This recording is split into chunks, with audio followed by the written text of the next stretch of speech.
तुरंत 4 बड़े आतंकवादियों को छोड़ दिया। वो छूट गए, ये महत्व नहीं है। आने वाली नस्लों को पता चल गया कि भारत को कैसे झुकाया जा सकता है। ये 82 करोड़ लोगों की जो भेड़ चाल है, ये सिर्फ अपने स्वार्थ को सोचती है। और नेशन ने वो काम किया, वो काम करना पड़ा, जिसकी वजह से आज आपको चलता फिरता चपत मार देता है। कोई एक खबर मुझे बता दीजिए कि गाजा के उस जगह जहां वो 250 लड़कियां बेटियां बंद हैं, कहीं से आवाज आई हो कि हमें छुड़ाने के लिए समझौता करो। कहीं प्रदर्शन इजराइल में हो रहा हो, दुनिया के जितने यहूदी हैं, कहीं प्रदर्शन नहीं हो, समझौता नहीं होगा। अगर 250 मां बहन चली जाती तो चली जाए, ये विल है उनकी। इजराइल बनने के लिए कोई ईंट मट्टी का गारा नहीं चाहिए। इजराइल बनने के लिए अंदर की लालची आत्मा को मारना पड़ेगा। आप सब इजरायली हैं। किसी लड़की ने नहीं पूछा कि मैं गन लेके नहीं जाऊंगी। जो जहां है, हमारे यहां संकट हो तो लोग कहते हैं यार ये मामला खराब है, कुछ दिन के लिए बाहर चलते हैं। आप पैराडॉक्स देखिए, दुनिया में जहां जहां इजरायली हैं, जहां जहां हैं, वो अपना वहां का पासपोर्ट लेकर के इजराइल पहुंच रहे हैं। वो वहां पहुंच रहे हैं कि जो भी भूमिका होगी करें। इसे कहते हैं राष्ट्र प्रेम। राष्ट्र प्रेम का मतलब यह नहीं है कि आप दूध खरीदें और उसमें यूरिया मिला के बेचें, मसाले में जहर मिलाएं, आटे में जहर मिलाएं और कहें कि यही राष्ट्र प्रेम है, भारत माता की जय का नारा लगाओ, हम हिंदूवादी हैं। नहीं, आप मक्कार हैं, मुनाफिक हैं, आप गद्दार हैं। ये कहना बड़ा मुश्किल है, और चुनाव के दौर में तो बहुत मुश्किल है। और चुनाव लड़ने वाला बेचारा कभी स्टेज पे बैठ जाए तो उसको मिली मिलाई टिकट भी कट चुकी है मेरी वजह से, क्योंकि शाम में पूछ लेंगे कि आपने इसे क्यों बुलाया है, ये भाईचारा बिगाड़ रहा है किसी तरीके से, तो जुगाड़ से हम सत्ता में बैठे हैं, ये तो पागल कर रहा है लोगों को। ऐसी टिकटें सबकी भी कट जाएं तब भी ये आवाज बंद होने वाली नहीं है, कोई फर्क नहीं। इसलिए एक कानून को लेकर के जिन 8 बड़ी चीजों के नाम मैंने बताए, उसमें से 5 की मुहिम बोलते बोलते, जब पत्रकारिता में था तब भी बोलता था, लेकिन तब सीमा तय थी, निर्धारित थी कि किसी ऑर्गेनाइजेशन के आप वर्कर होते हैं तो आपको उन सीमाओं को मानना होता है। जब ये लगा कि अब एक ऐसी स्थिति बन गई है कि हमें किसी 2-2 कौड़ी के गली में छपने वाले अखबारों के मोहताज नहीं होना पड़ेगा, कि हमारी बात वो नहीं लिखेंगे क्योंकि ऊपर से पैसा जहाँ से मिलता है वहाँ पुष्पेन की बात छापने में बात मज़े की नहीं, तब हमको लगा इस संचार क्रांति में हम इस जुआ खेलते हैं। और यकीन मानिए ये पिछले 12 साल जीवन में सबसे मज़ेदार हैं, सबसे मज़ेदार। कोई ऐसा महसूस ही नहीं होता कि 7 लाख की नौकरी छोड़ी थी तो यार अब जिंदगी में क्या है। लेकिन अंदर से आत्मा ये बार बार कहती है कि जाने से पहले मैं ये इस कुंठा में, इस कॉम्प्लेक्स में नहीं मरना चाहता कि मेरे अपने ही घर के बच्चे मुझसे ये कहें कि अगर इनको सच पता था तो समय पे इन्होंने मुझे बताया क्यों नहीं। ये बता देना ही मैं समझता हूं सही तथ्यों पे, रिटॉरिक्स नहीं, भारत माता की जय नहीं मैं कहता। जिस दिन आप 5 करोड़ लोग सनातनी हो गए, जिनका पजामा टखनों तक है घुटनों तक आ जाएगा, ध्यान रखिएगा। ये जो चौराहे चौराहे खड़े होकर के 15 मिनट को हटा लो, इन्हें टाइम नहीं मिलेगा भागने का। ये शाम को ही कहेंगे हमें पता नहीं था, हम तो 2 रुपए किलो चावल और तलवार के जोर पे हमने शलवार पहन ली थी। और आप जब मजबूत है, इसका प्रमाण बता रहा हूं मैं आपको, मैं कोई बात बगैर तथ्यों के नहीं कहता। आप बदले, आपने न गाली दी, आपने न किसी को बुरा भला कहा, आपने पहली बार भारत के राजनीतिक इतिहास में कोई 5 लोकसभा चुनाव कवर करने के बाद, ये मेरा निष्कर्ष है, ये मैं मानता हूं, हो सकता है कुछ लोगों को गलत लगे, पहली बार भारत के ये जो बड़े सब लोग हैं, किसी को गाली देने से डरते हैं, जोर से बोलने से कोई नाराज ना हो जाए, ये उस मानसिकता के तमाम लोगों में पहली बार। आप बैठ जाइए, आप यहाँ आ जाइए, कोई दिक्कत नहीं, आप आ जाइए, आप बहन है मेरी, आ जाइए, कोई बात नहीं, आप खड़ी मत रहिए, बैठ जाइए, बैठ जाइए, कोई बात नहीं, कोई बात नहीं। पहली बार इस अपोलोजिस्टिक समाज ने लोग हमारे बारे में क्या कहेंगे यार, कहीं हम कहीं अलग थलग ना हो जाएं। अभी सिर्फ भारतीय सनातनी हिंदू समाज के मात्र 7-8% लोगों ने यह तय किया कि वक्त की जरूरत है कि हमें आदर्शवादी कविताएं सुना करके, लंबी लंबी कहानियां सुना करके परपंची नहीं चाहिए। जो जिस भाषा में समझता है उस भाषा में जवाब देने वाले को ही चुनना है। तो आपने चुना तो मालूम है क्या हुआ, 14 में चुना आपने हैं। तब तक लोग आपको समझ रहे थे कि शायद आप भूल में कर गए हैं। फिर आपने 19 में एक और को चुना।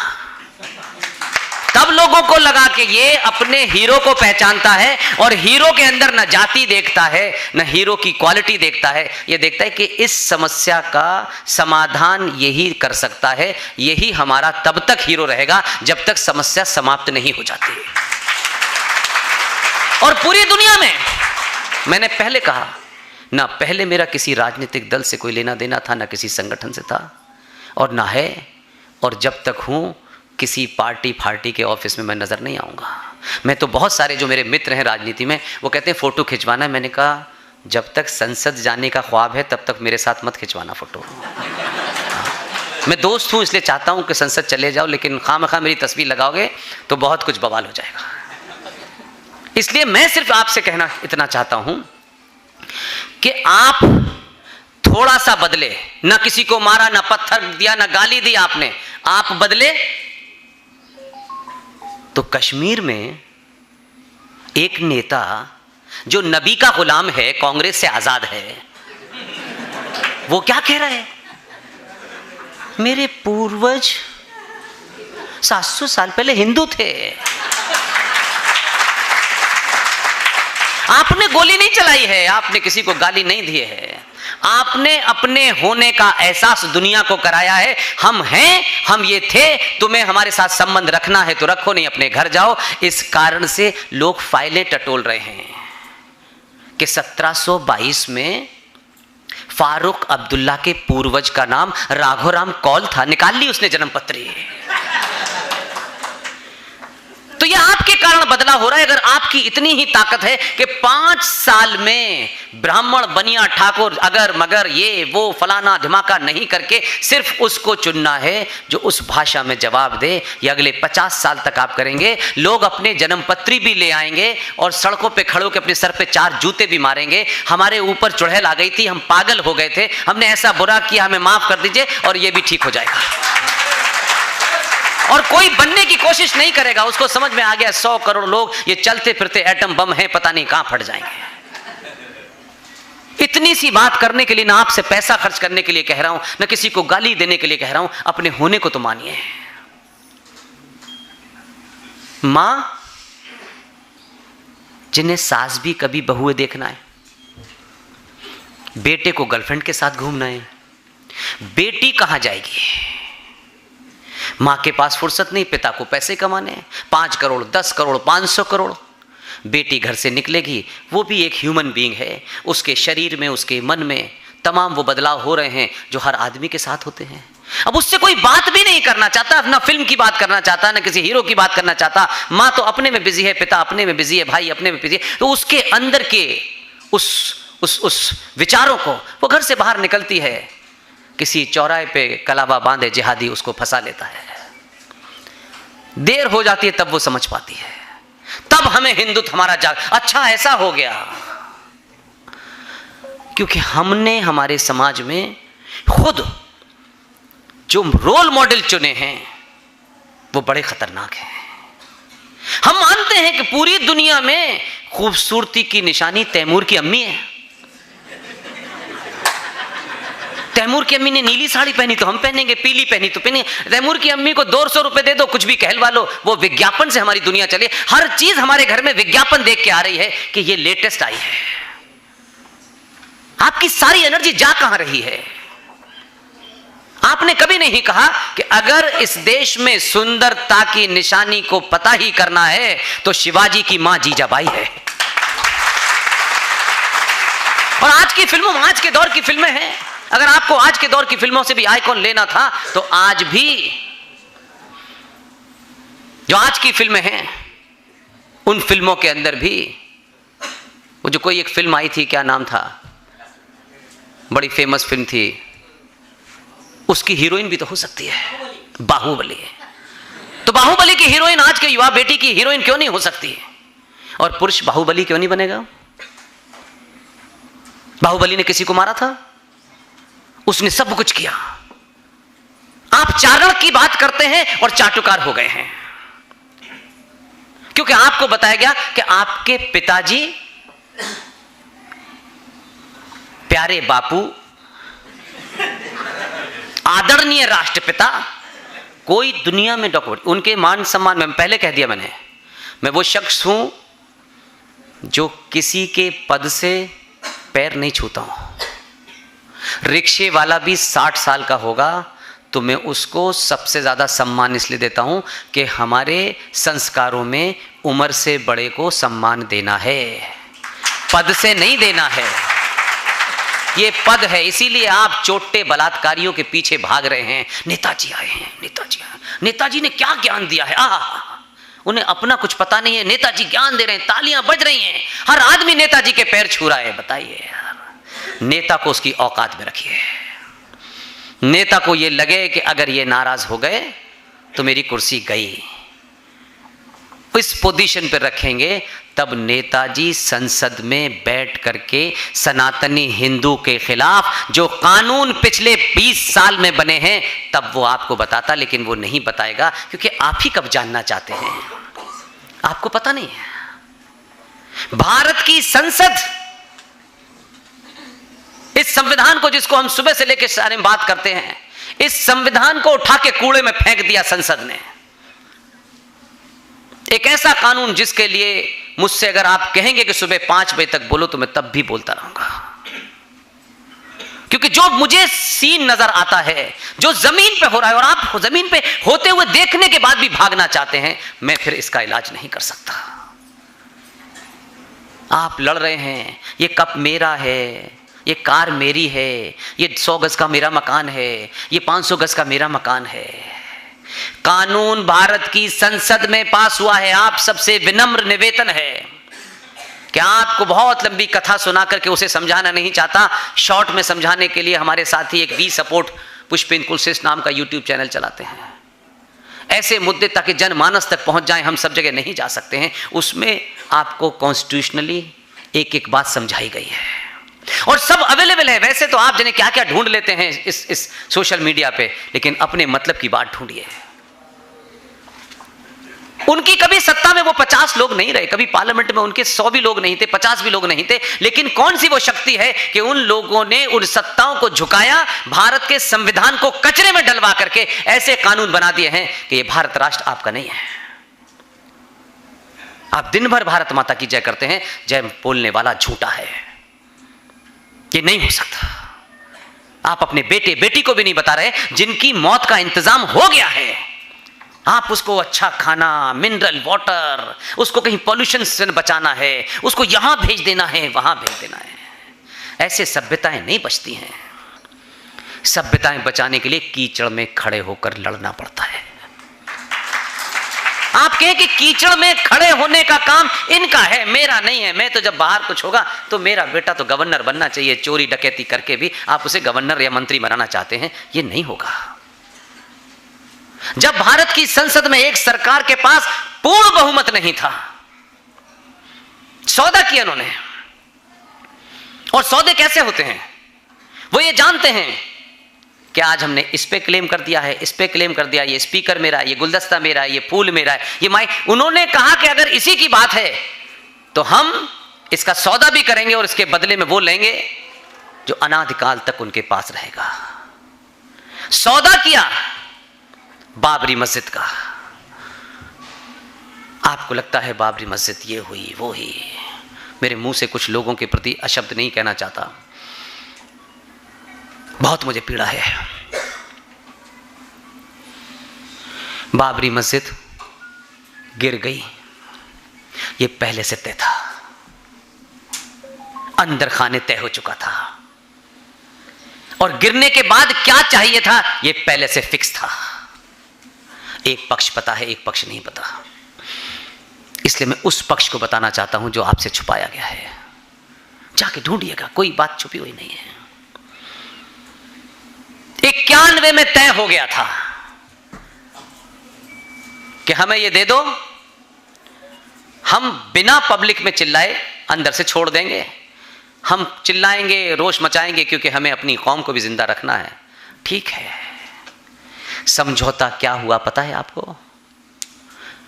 1991 में भारत भूमि पर अनादिकाल के वो मंदिर, जो मंदिर शुद्ध रूप से साइंस पे बने हुए मंदिर थे। हर मंदिर की एक साइंटिफिक वे, ये आज नहीं जो लोग सड़कों वड़कों पे बना देते, मैं इसकी बात नहीं कर रहा।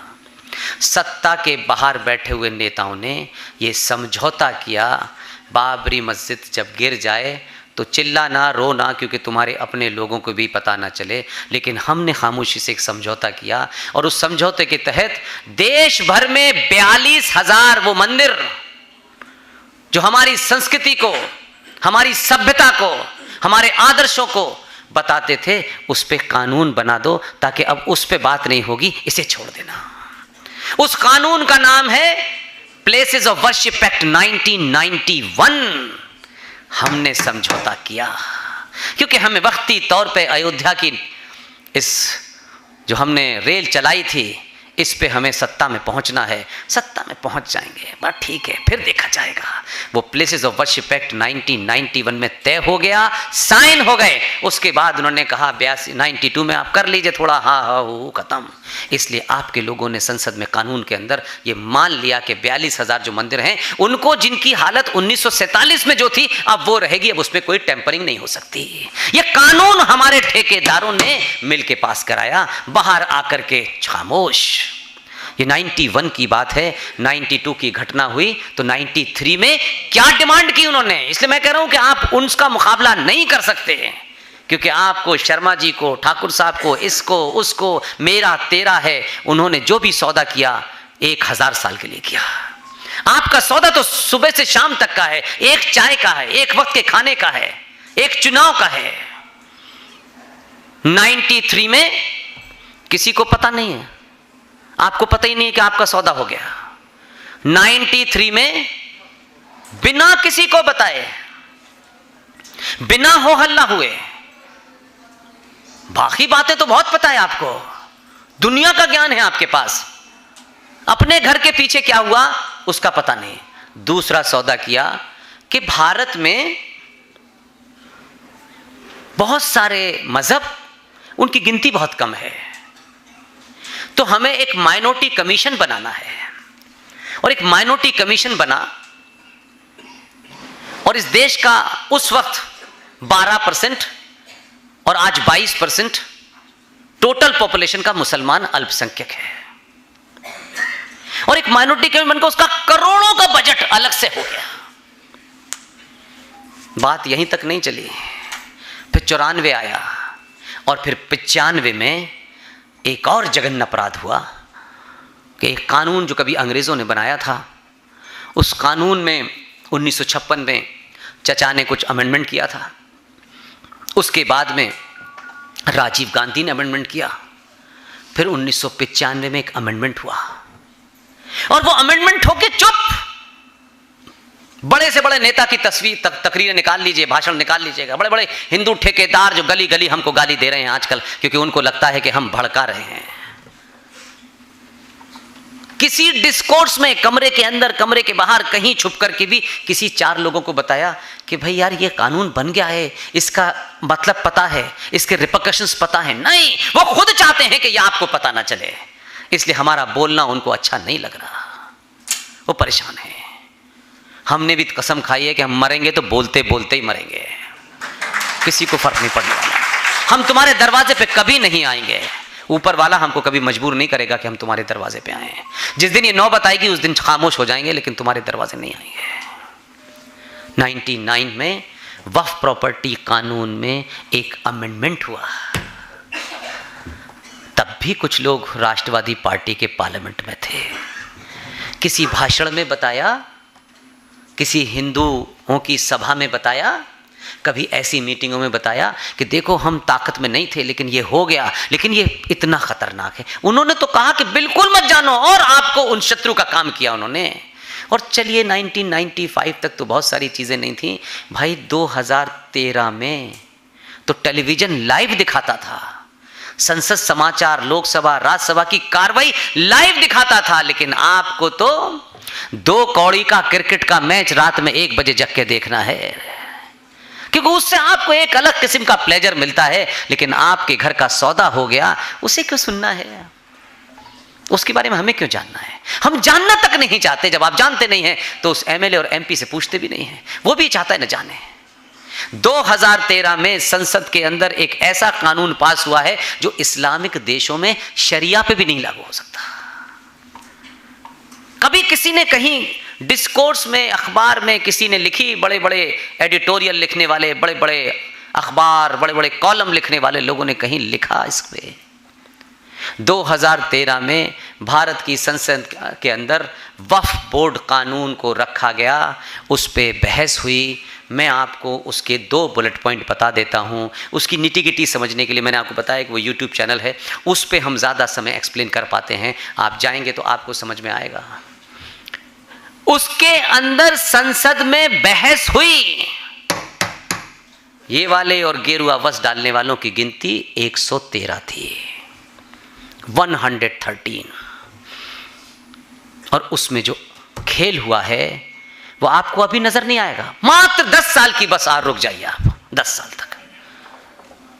मैं जिंदा रहूंगा नहीं रहूंगा मैं नहीं जानता। हमारे जैसे सुशील पंडित हैं, ललित अंबरदार हैं,